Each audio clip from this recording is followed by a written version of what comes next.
Bonjour à tous et à toutes, aujourd'hui on va encore parler d'actualité. Et pour cette fois-ci, je suis plutôt dans les temps, parce que la news qu'on va traiter, elle date du 27 avril. J'ai que 15 jours de retard. Ça va, on est large.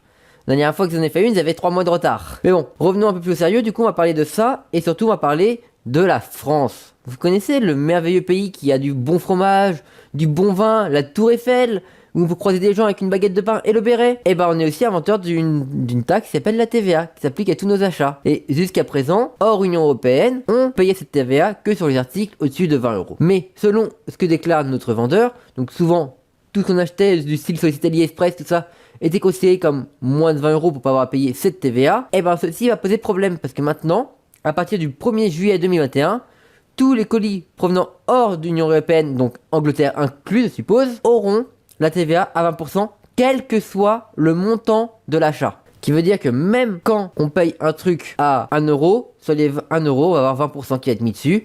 Et suppose que le vendeur qui n'a pas envie de perdre sa marge va sûrement augmenter du coup ses prix. C'est là où vous voulez en venir par le cosplay va augmenter, c'est qu'en fait tout ce qu'on va acheter sur les sites comme AliExpress et tout ça qui vont venir hors UE va nous coûter plus cher. Vous allez me dire, on a qu'à acheter ça en France. Le problème, question, pour ceux qui achètent des cosplays achetés, connaissez-vous des magasins de cosplay qui vendent vraiment des cosplays du style AliExpress, Made in China, importés en France? Spécialement, le seul magasin que je vois qui vend du cosplay déjà fait, comme on achète nous sur AliExpress, Wish, etc., c'est un magasin à Paris. Donc il y a bien Cosplay Craft, Cosplay Mat et tout ça qui vendent du matériel pour fabriquer nos armures, mais pour achat de cosplay directement. En tête, je ne vois que les magasins sur Paris, et je crois qu'il n'y en a que un ou deux. Donc déjà, quoi qu'il arrive, on va être un peu bloqué au niveau des sources qu'on va pouvoir importer au niveau du cosplay, en tout cas pour la France. Donc, si vous achetez une tenue de cosplay à partir du 1er juillet, vous allez la payer en gros 20% plus cher. Donc voilà où vous voulez en venir. Mais avant de grogner, de dire c'est scandaleux, gna gna gna gna gna, de grogner, on va être un peu objectif sur pourquoi on fait cette loi-là. Pourquoi ils décident de taxer maintenant tous les prix en dessous de 20 euros. En fait, on a une petite pandémie qui s'appelle le coronavirus, qui a en gros fait découvrir à plein de gens les sites d'importation. Tous nos magasins nous étaient fermés avec le Covid, donc on a décidé de acheter sur internet. Mais au lieu d'acheter internet sur ce qui est acheté sur internet, beaucoup de gens, moi-même, à la philosophie, si j'achète par internet, j'aurais pas mon produit Day One, ou rarement Day One. Quitte à ne pas l'avoir Day One, je vais le prendre sur moins cher. Et ça a été le problème justement avec cette Covid qu'on a eu, et qu'on a encore d'ailleurs. C'est qu'en fait les gens vont commander au moins cher sur internet, ce qui me paraît logique. Mais d'un côté ça veut dire que nos petits magasins à nous, donc nos magasins par exemple de manga, de jeux vidéo, c'est pas de couture, d'électronique, tout ça, vu qu'on achetait beaucoup en import parce que ça coûtait moins cher et qu'on était sûr d'avoir notre produit plus ou moins un peu dans la semaine qui suit, tout ça, donc on le prend forcément moins cher, on s'en fout d'attendre une semaine de plus. On a 15 euros d'économie. Est-ce que pour vous c'est important d'avoir un truc en day one si on peut l'avoir à 15 jours moins cher avec une semaine de délai? Mais du coup, d'un côté, nos petits commerces, nous, ils vont couler et fermer, donc du chômage, et je vous laisse toutes les épidémies pour ceux qui travaillent encore, ou qui travaillent, ou qui commencent à s'asser du travail. C'est assez galère en général de trouver dans ce qu'on veut. Moi, par exemple, de base, j'ai une formation comptable. Personnellement, je suis dans le nettoyage. Pourquoi? Parce que j'ai pas vu me casser la tête à trouver un boulot dans la comptabilité, en sachant que, par exemple, nettoyage, tout le monde en recherche, ça recrute, et quoi qu'il arrive, si vous voulez un travail, c'est dans le nettoyage, vous êtes forcément d'avoir des contrats régulièrement. Peut-être pas en CDI, mais au moins des contrats régulièrement. Donc j'en reviens à si on n'achète plus dans nos magasins, tout le monde va se retrouver au chômage. Et là, on va avoir une crise économique encore pire parce que du coup, le chômage, il faut bien payer. Avec le système qu'on a en France, on paye les chômeurs.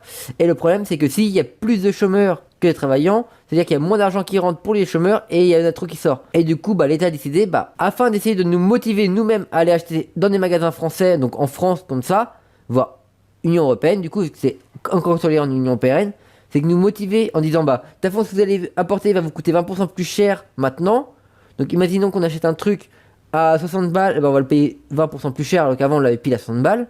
Alors qu'en France on pourrait avoir le même produit pour 70 balles, mais du coup on n'a pas 20% à payer en plus, on paiera pile 70 balles, donc moins cher que si on l'apportait. Donc c'est un peu nous pousser à les consommer en France qu'à l'étranger. Et d'un point de vue économique, c'est tout de même pas con, au contraire ça pourrait nous permettre de garder nos petits commerces, et surtout pas qu'ils ferment. Regardez quand on voit tous les restaurants, les boîtes de nuit, tout ça, qui ferment à droite et à gauche, parce que justement avec le Covid ils n'ont pas pu travailler, la vente emportée ça va... Donc je voulais en revenir à ça en fait, c'est que certes ça fait chier tout le monde, même moi des fois vu que ça fait même si je fais du cosplay fait main, des fois j'achète des trucs à l'étranger, par exemple pour tester le simili cuir, en France il coûtait plus cher, en apport sur Wish pour avoir des morceaux en forme A4 pour faire des tests et tout ça à 2 euros, le calcul est vite fait, hein, entre la même quantité m'aurait coûté beaucoup plus cher en France. Donc c'est vrai que même moi je suis allé vers AliExpress et Wish pour essayer des trucs pour tester.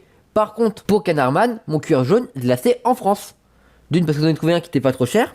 Que je payais, c'est mon simili-cuir, j'ai payé 6 euros le 1 mètre sur 1 m 50. J'en ai pris suffisamment. Et du coup, bah effectivement, c'était moins cher que sur ce qu'ils avaient présenté sur AliExpress par exemple. Alors qu'il n'y a pas encore la TVA. Mais donc il y a toujours des moyens qu'on peut s'arranger en France, trouver des trucs même moins chers que sur internet. En cherchant bien, on trouve. Mais pour en conclure, en fait, je voulais dire que cette loi n'est pas si mauvaise que ça au point de vue de l'économie. Au point de vue personnel, bah, c'est vrai que quand je vais master, par exemple, parce que j'ai prévu de master le cosplay de Luke Skywalker, en ce moment il coûte en moyenne 40 balles, bah c'est vrai qu'il va me coûter 20, je vais pas le prendre tout de suite, j'ai d'autres dépenses à faire entre temps, mais c'est vrai qu'il va me coûter 20% plus cher quand je vais l'acheter courant année, voire fin d'année même. Donc voilà, c'était ma petite vidéo pour vous expliquer pourquoi le cosplay va devenir plus cher maintenant, et surtout les cosplays qu'on apporte hors UE. Donc j'espère que cette petite réaction sur cette nouvelle news vous aura plu. En fait, j'adore réagir sur les news. J'avais déjà fait celle sur la politique là, avec les droits d'auteur au Japon, qui pourrait toucher éventuellement le monde entier dans le pire des cas. Et je vous avez expliqué à peu près tout ce qu'il y a. Donc si vous voulez la voir, je vous la mets en fin de vidéo. Et dans ce cas, on se dit à la prochaine. Passez une bonne journée ou une bonne fin de soirée. Et on se retrouve pour une prochaine vidéo. Abonne-toi!